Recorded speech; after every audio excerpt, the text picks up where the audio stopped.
The first time Commander Alara Voss yelled at me, it echoed through the entire east wing of Horizon Station. Her voice cut through the hum of reactors and the whisper of circulating air like a blade. Technicians froze at their consoles. A service drone stalled mid-glide. Even the artificial gravity seemed to hesitate. "Do you have any idea what you've just done?" she demanded, eyes blazing silver under the station lights. I stood there, palms sweating inside my gloves, staring at the holographic map I had just altered. I was a systems analyst, not a diplomat, not a soldier, and definitely not someone accustomed to being shouted at by the most feared commander in the Coalition fleet. I recalibrated the signal lattice, I said carefully. The anomaly was growing. If we didn't. "You rewrote a first contact protocol without authorization," she snapped. "That's not recalibration. That's recklessness." People avoided looking at us. They always did when Alara was angry. She had a reputation, brilliant, uncompromising, and cold enough to make veterans nervous. The rumors said she once shut down an entire moonbase because she didn't like the way its AI answered a question. And now she was furious with me. The reason for all this tension pulsed above us in the hologram, a slowly rotating structure of light and geometry, not quite matter, not quite energy.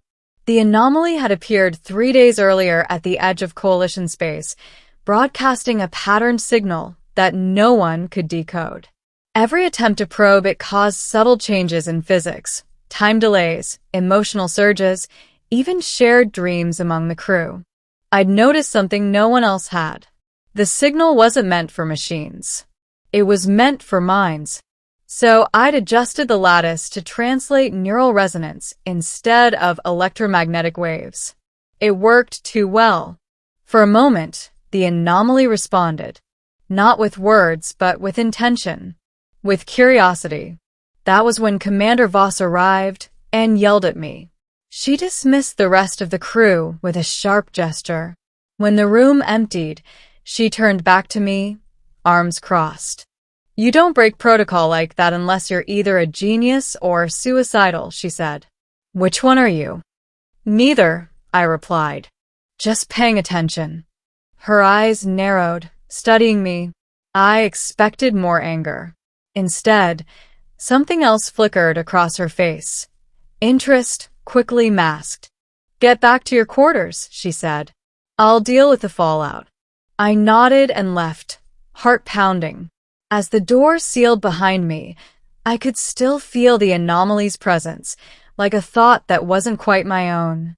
That night, I dreamed of corridors folding into themselves, of voices humming in harmony, and of Alara Voss, standing at the center of it all, not as a commander, but as a question. The next day, Horizon Station buzzed with tension. The anomaly had shifted closer, its light patterns growing more complex. Reports flooded in, crew members finishing each other's sentences, instruments responding before being touched, memories surfacing that didn't belong to anyone present. I was summoned to a disciplinary review. Alara stood at the far end of the chamber, hands clasped behind her back. She didn't look at me as the panel questioned my actions. I explained my reasoning, my observations, my belief that the anomaly was attempting a form of cognitive contact. Some scoffed. Others listened. Then Alara spoke. "He's right," she said simply. Every head turned. "The anomaly responds to intent, not force," she continued. And Analyst Kareem noticed what we missed. My stomach dropped. She hadn't yelled my name this time. That felt more dangerous somehow. The panel dissolved into murmurs. In the end, they issued a warning instead of a sanction. Officially, I was lucky. Unofficially, I was now attached to the most sensitive project in Coalition history. Under Alara's command. Over the following days, we worked closer than I ever expected.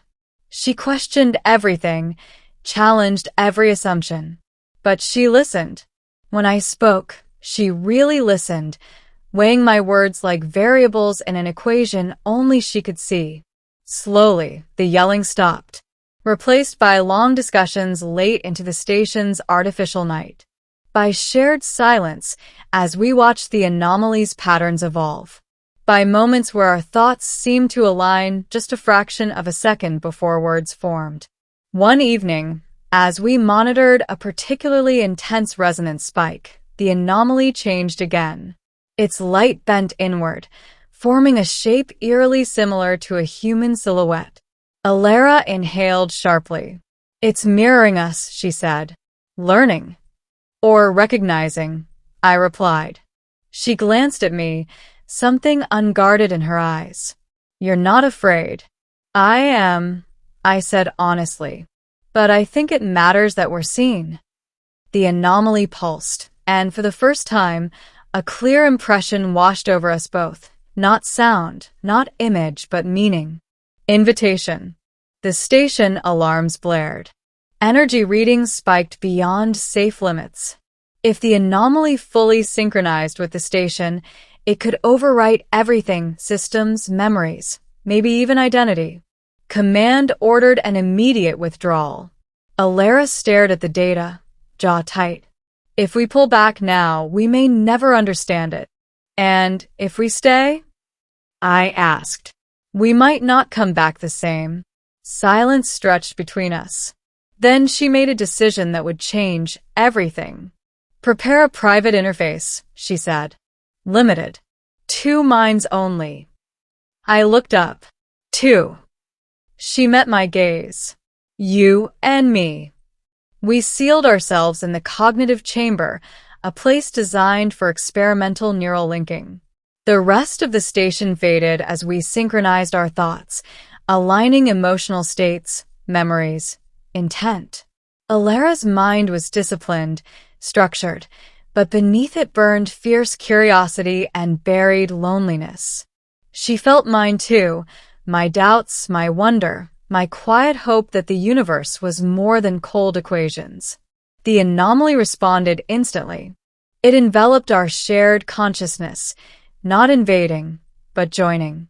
We glimpsed vastness, civilizations that communicated through empathy, histories recorded as feelings rather than words.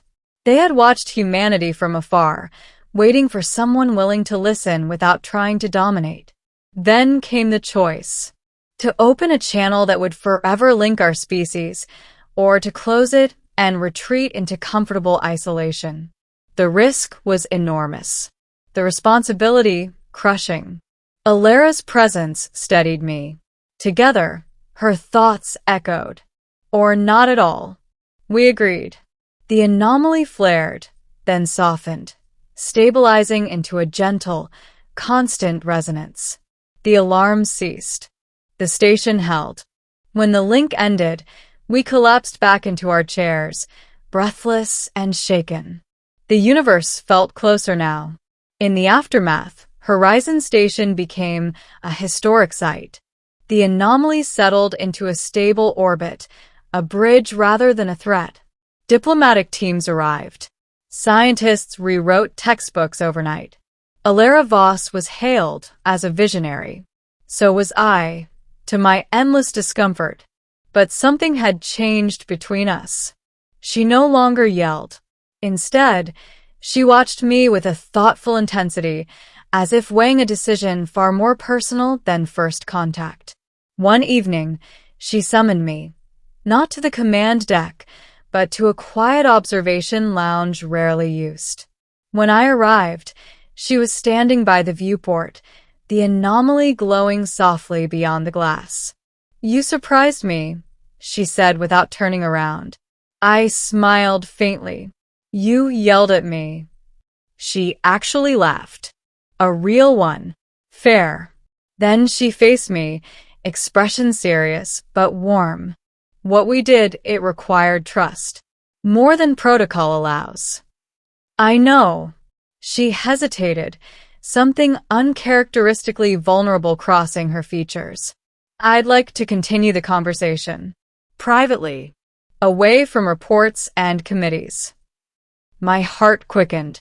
Are you inviting me to another cognitive experiment? Her lips curved into a small, knowing smile. No. Something simpler. Dinner. In my quarters. The words hung in the air, charged with possibility. I nodded. I'd like that. Ending. Later that night, as the station lights dimmed to simulate dusk, I walked toward her quarters with a strange sense of anticipation.